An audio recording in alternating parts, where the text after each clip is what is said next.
Ikalawang Kronika Kapitulo 6. At nanalangin si Solomon, sinabi niyo po Panginoon na mininarehan kayo sa makapal na ulap. Nagpatayo po ako ng kahangahangang na templo para sa inyo, na matatahanan niyo magpakailanman. Ang mensahe ni Solomon sa mga mamamayan ng Israel. At humarap si Haring Solomon sa buong kapulungan ng Israel na nakatayo roon at sila ay binasbasan. Sinabi niya, purihin ang Panginoon, ang Diyos ng Israel. Tinupad niya ang kanyang pangako sa aking ama na si David. Sapagkat sinabi niya, mula ng araw na inilabas ko ang mga mamamayan kong Israelita sa Ehipto, hindi ako pumili ng lungsod sa kahit anong lahi ng Israel para pagtayuan ng templo sa pagpaparangal sa akin, at hindi rin ako pumili ng haring mamamahala sa mga mamamayan kong Israelita. Ngunit ngayon, pinili ko ang Jerusalem para doon pararangalan ang aking pangalan, at pinili ko si David para mamahala sa mga mamamayan kong Israelita. Nasa puso ng aking amang si David na magtayo ng templo sa pagpaparangal sa Panginoon, ang Diyos ng Israel. Pero sinabi sa kanya ng Panginoon, mabuti na naghahangad kang magpatayo ng templo para sa karangalan ng aking pangalan. Ngunit hindi ikaw ang magtatayo nito kundi ang sarili mong anak. Siya ang magtatayo ng templo para sa karangalan ng aking pangalan. Tinupad ng Panginoon ang kanyang pangako. Ako ang pumalit sa aking amang si David bilang hari ng Israel, ayon sa pangako ng Panginoon. At ipinatayo ko ang templo para parangalan ang Panginoon, ang Diyos ng Israel. Nagpagawa ako ng lugar doon sa templo para sa kahon kung saan nakalagay ang kasunduan ng Panginoon na kanyang ginawa sa mamamayan ng Israel. Ang panalangin ni Solomon para sa mamamayang Israel. Sa harap ng buong kapulungan ng Israel, lumapit si Solomon sa altar ng Panginoon at itinaas niya ang kanyang mga kamay. Pagkatapos, tumayo siya sa tansong entablado na kanyang ipinagawa. Ito ay may haba at luwang na 7.5 talampakan, at may taas na 4.5 talampakan. At lumuhod si Solomon sa harap ng mga mamamayan ng Israel na nakataas ang kanyang mga kamay. Nanalangin siya, O Panginoon, Diyos ng Israel, wala pong Diyos na katulad niyo sa langit o sa lupa. Tinutupad niyo ang inyong kasunduan, at ipinapakita ang inyong pag-ibig sa inyong mga lingkod na sumusunod sa inyo ng buong puso. Tinupad niyo ang inyong ipinangako sa aking amang si David na inyong lingkod. Kayo po ang nangako at kayo rin ang tumupad sa araw na ito. At ngayon, Panginoon, Diyos ng Israel, tuparin niyo po ang inyong ipinangako sa inyong lingkod na si David na aking ama nang sinabi niyo po sa kanya, laging sa angkan mo magmumula ang maghahari sa Israel kung matapat na susunod sa akin ang mga angkan mo, tulad ng iyong ginawa. Kaya ngayon, O Diyos ng Israel, tuparin niyo po ang ipinangako ninyo sa lingkod ninyong si David na aking ama. Ngunit makakatira nga po ba kayo, O Diyos, sa mundo kasama ng mga tao? Hindi nga kayo magkakasya kahit sa pinakamataas na langit, ano pa kaya kung sa templo na ipinatayo ko? Ngunit pakinggan ninyo ako na inyong lingkod sa aking pananalangin at pagsusumamo, O Panginoon na aking Diyos. Pakinggan niyo ang panawagan at pananalangin ko sa inyong presensya. Ingatan niyo po sana ang templong ito araw at gabi, ang lugar na sinabi niyong kayo ay pararangalan. Pakinggan niyo po sana ako na inyong lingkod sa aking pananalangin sa harap ng altar na ito. Pakinggan niyo po ang mga kahilingan ko at ng mga mamamayan niyo kapag sila ay nanalangin na nakaharap sa lugar na ito. Pakinggan niyo kami riyan sa inyong luklukan sa langit. At kung marinig niyo kami, patawarin niyo po kami.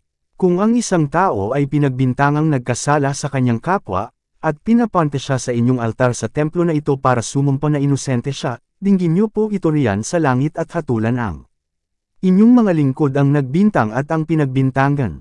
Parusahan niyo po ang nagkasala ayon sa kanyang ginawa at palayain ang walang sala para mahayag na inosente siya. Kung ang mga mamamayan niyong Israelita ay matalo ng mga kalaban nila dahil nagkasala sila sa inyo at kung manumbalik sila at magpuri sa inyo at manalangin sa templong ito, dinggin niyo po sila riyan sa langit. Patawarin niyo sila sa kanilang kasalanan at dalhin ninyo sila pabalik sa lupaing ibinigay ninyo sa kanila at sa mga ninuno nila. Kung hindi niyo pauulanan, dahil nagkasala ang inyong mga mamamayan sa inyo, at kung manalangin po silang nakaharap sa templong ito at magpuri sa inyo, at magsisi sa kanilang mga kasalanan dahil pinarusahan niyo sila, dinggin niyo po sila riyan sa langit. Patawarin niyo po sila na inyong mga lingkod, ang inyong mga mamamayang Israelita. Turuan niyo po sila ng matuwid na pamumuhay, at padalhan ng ulan ang lupain na inyong ibinigay sa kanila bilang pag-aari. Kung may dumating pong tagutom sa lupain ng inyong mga mamamayan, o salot, o malanta ang mga tanim, o peste sa mga tanim gaya ng mga balang at mga uod, o palibutan ng mga kalaban ang alinman sa kanilang mga lungsod, o sumapit man sa kanila ang kahit anong karamdaman, at kung mayroon po sa kanila na mananalangin o hihiling sa inyo, dinggin niyo po sila. Kung kinikilala po nilang dahil sa kanilang mga kasalanan dumating ang mga pagtitiis at sakuna sa kanila, at manalangin po sila nang nakataas ang kanilang mga kamay, na nakaharap sa templong ito, dinggin niyo po sila riyan sa inyong luklukan sa langit.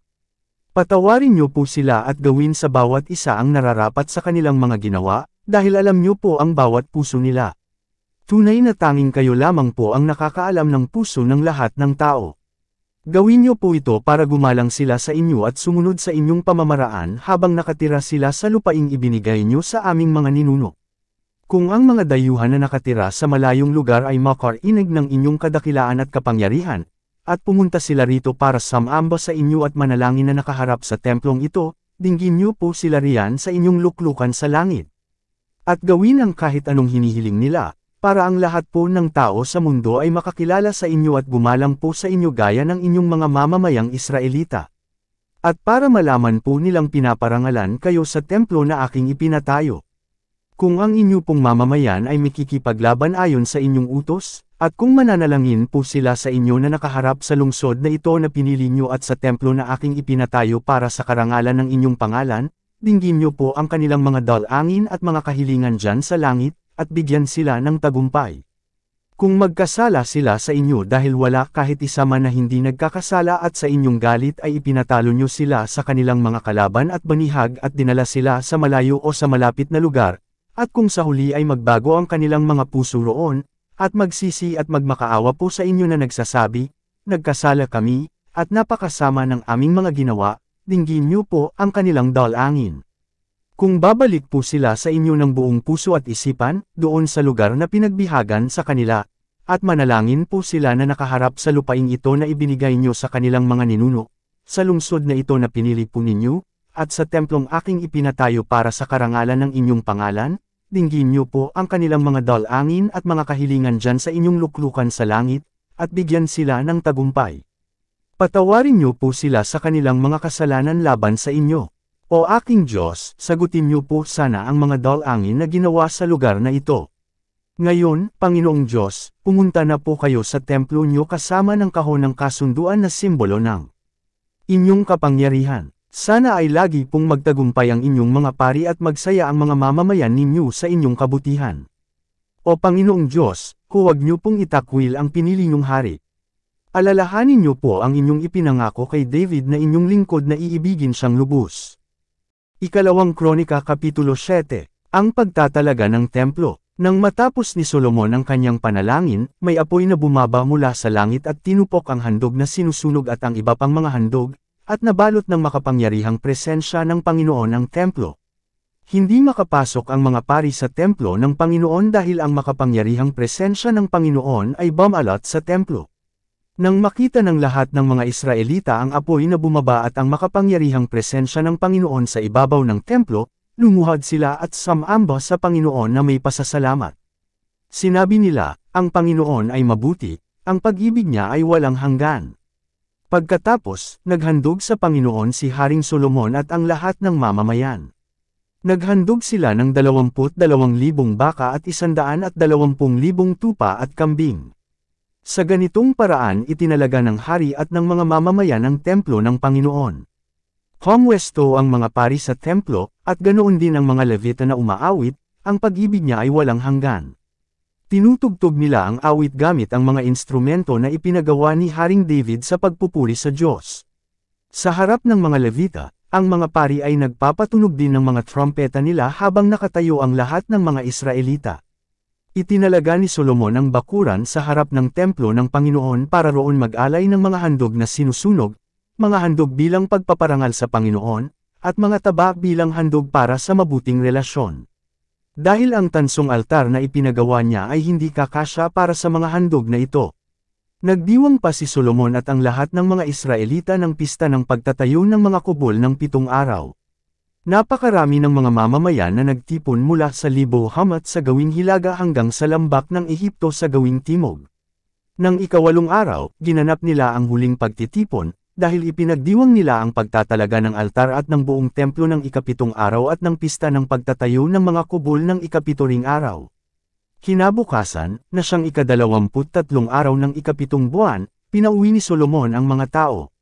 Umuwi sila na masaya dahil sa lahat ng kabutihang ginawa ng Panginoon kay David at kay Solomon, at sa mga mamamayan niyang Israelita. Nagpakita ang Diyos kay Solomon. Nang matapos ni Solomon ang pagpapatayo ng templo ng Panginoon at ng kanyang palasyo, natapos niya ang lahat ng binalak niya para rito. At isang gabi, nagpakita sa kanya ang Panginoon at sinabi, "Narinig ko ang panalangin mo at pinili ko ang templong ito na lugar para pag-aalayan ng mga handog. Halimbawang hindi ko paulanan, o kaya na may magpadala ako ng mga balang sa lupa na kakain ng mga tanim, o magpadala ako ng salot sa aking mga mamamayan. At kung ang mga mamamayan ko na aking tinawag ay magpakumbaba, manalangin, dumulog sa akin, at tumalikod sa ginagawa nilang kasamaan, diringgin ko sila mula sa langit at patatawarin ang kanilang kasalanan, at pagpapalain ko ulit pagpapalain ang kanilang lupain.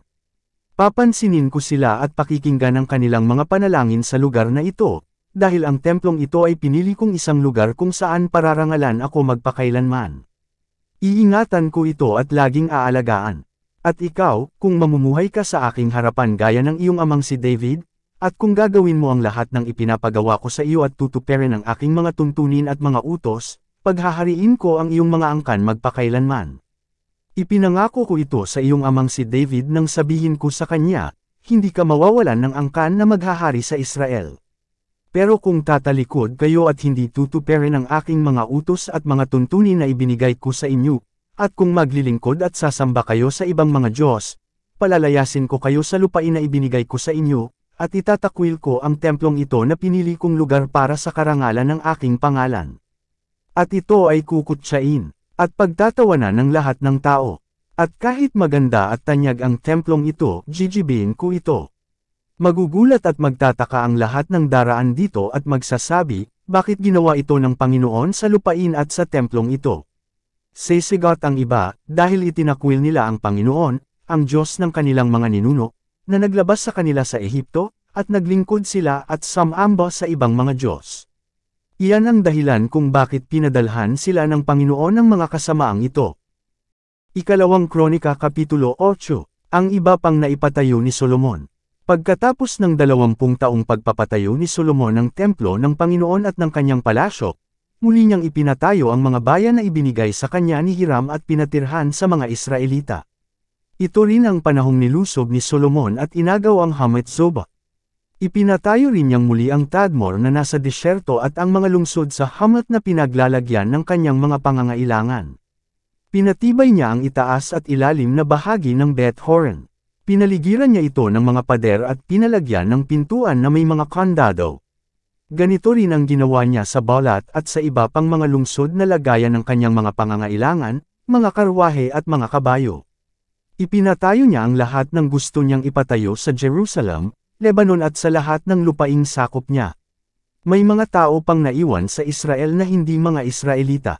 Sila ang mga lahi ng mga Heteo, Amoaryo, Pereza, Hivo at mga Jebuso, na hindi nalipol ng mga Israelita nang agawin nila ang lupain ng Canaan.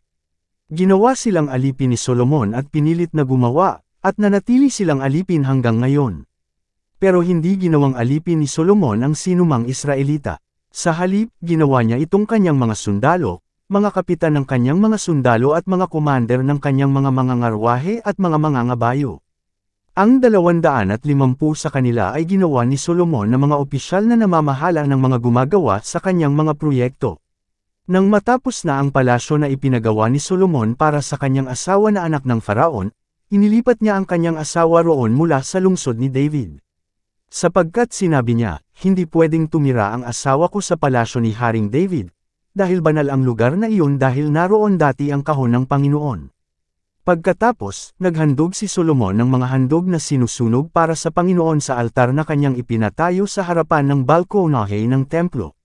Tinupad niya ang utos ni Moises na maghandog ayon sa nararapat na ihandog araw-araw at sa panahon ng araw ng pamamahinga, pista ng pagsisimula ng buwan, at ng 3 pista na ipinagdiriwang taon-taon, ang pista ng tinapay na walang pampaalsa, pista ng pag-aani, at pista ng pagtatayo ng mga kubol.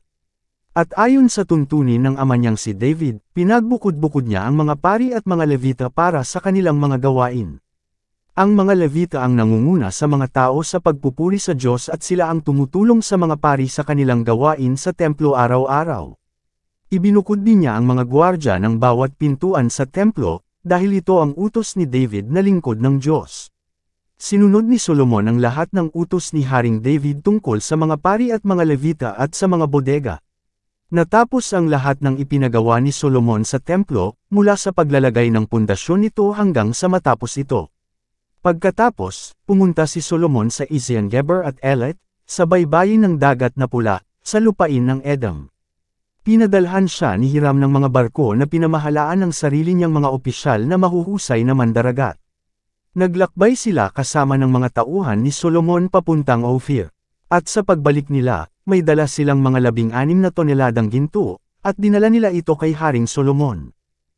Ikalawang Kronika Kapitulo 9, dumalaw ang reyna ng Sheba kay Haring Solomon. Nang mabalitaan ng reyna ng Sheba ang katanyagan ni Solomon, pumunta siya sa Jerusalem para subukan ang karunungan ni Solomon sa pamamagitan ng mahihirap na katanungan.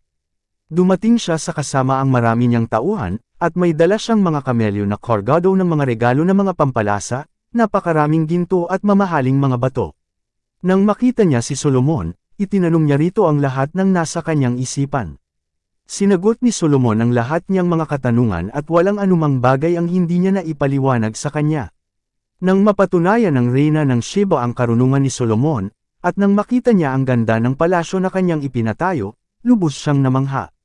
Ganoon din nang makita niya ang pagkain sa mesa ng hari, ang pamamahala ng kanyang mga opisyal, ang paglilingkod ng kanyang mga alipin at mga tagasilbi ng kanyang alak na may magagandang uniforme, at ang mga handog na sinusunog na kanyang inihandog sa templo ng Panginoon. Sinabi niya sa hari, "Totoo nga ang nabalitaan ko sa aking bansa tungkol sa inyong mga gawa at karunungan. Hindi ako naniwala hanggang sa pumunta ako rito at nakita ko mismo. Ang totoo, wala sa kalahati ng nabalitaan ko tungkol sa inyo ang nakita ko. Ang karunungan ninyo ay higit pa kaysa sa nabalitaan ko. Napakapalad ng mga tauhan ninyo. Napakapalad ng inyong mga opisyal na naglilingkod sa inyo dahil palagi nilang naririnig ang inyong karunungan. Purihin ang Panginoon na inyong Diyos na nalugod sa inyo at naglagay sa inyo sa trono upang maghari para sa Kanya. Dahil sa pag-ibig ng inyong Diyos sa Israel at sa kagustuhan niyang manatili ang bansang ito magpakailanman, ginawa niya kayong hari nito, para mamahala na may katarungan at katwiran. Binigyan niya ang hari ng 5 toneladang ginto, maraming sangkap at mamahaling mga bato. Wala nang makakapantay sa dami ng sangkap na ibinigay ng reyna ng Sheba kay Haring Solomon. May dala rin kay Haring Solomon ang mga tauhan niya at ang mga tauhan ni Hiram na mga ginto, maraming kahoy na almog, at mamahaling mga bato galing sa Ophir. Ginamit ng hari ang mga kahoy na almog para gawing hagdanan sa templo ng Panginoon at sa palasyo, at ang iba ay ginawang mga alpa at mga lira para sa mga music hero. Wala pang sino man ang nakakita ng mga ganoong bagay sa Juda. Ibinigay ni Haring Solomon sa reyna ng Sheba ang kahit anong hingi nito. Mas sobra pa ang ibinigay ni Solomon sa kanya kaysa sa dinala niya. Pagkatapos, umuwi na ang reyna kasama ng mga tauhan niya. Ang kayamanan ni Solomon. Taon-taon tumatanggap si Solomon ng mga 23 toneladang ginto. Bukod pa rito ang mga buwis na dala ng mga negosyante. Nagbibigay din sa kanya ng mga ginto at pilak ang lahat ng hari ng Arabia at ang mga gobernador ng Israel. Nagpagawa si Haring Solomon ng 200 malalaking pananggalang na ang bawat isa ay nababalutan ng mga 7 kilong ginto. Nagpagawa rin siya ng 300 maliliit na pananggalang na ang bawat isa ay nababalutan ng mga 3.5 kilong ginto. Pinalagay niya itong lahat sa bahagi ng palasyo na tinatawag na kagubatan ng Lebanon. Nagpagawa rin ang hari ng isang malaking trono na gawa sa mga pangil ng elepante, at binalutan ito ng purong ginto. May 6 na baitang ang trono, at may tungtungan ito ng paa na ginto. Sa bawat gilid nito ay may estatwang leon na nakatayo, at mayroon ding estatwa ng leon sa bawat gilid ng baitang. Ang estatwang leon sa 6 na baitang ay 12 lahat. Walang trono na katulad nito kahit saan mang kaharian. Ang lahat ng kopo ni Haring Solomon ay purong ginto, at ang lahat ng gamit sa bahagi ng palasyo na tinatawag na kagubatan ng Lebanon ay puro ginto rin. Hindi ito ginawa sa pilak dahil maliit lang ang halaga nito ng panahon ni Solomon. May mga barko rin si Solomon na pangnegosyo, na ang tripulante ay ang mga tauhan ni Hiram. Ang mga barkong ito ay umuwi isang beses sa bawat 3 taon, na may dalang mga ginto, pilak, pangil ng elepante, at malalaki at maliliit na uri ng mga unggoy at pabo reel. Walang sinumang hari sa mundo na makakapantay sa karunungan at kayamanan ni Haring Solomon. Ang lahat ng hari sa mundo ay naghahangad na makita si Solomon para makapakinig ng karunungan na ibinigay ng Diyos sa kanya. Taon-taon, ang bawat dumadalaw sa kanya ay may dalang mga regalo, mga bagay na gawa sa pilak at ginto, mga damit, mga sandata, mga sangkap, mga kabayo at mga mola. May 4,000 kwadra si Solomon para sa kanyang mga kabayo at mga karwahe. Siya ay may 12,000 kabayo na inilagay niya sa lungsod na lagayan ng kanyang mga karwahe, at ang iba ay doon sa Jerusalem. Sinakop niya ang lahat ng hari mula sa ilog ng Euphrates hanggang sa lupain ng mga Filisteo at sa hangganan ng Ehipto.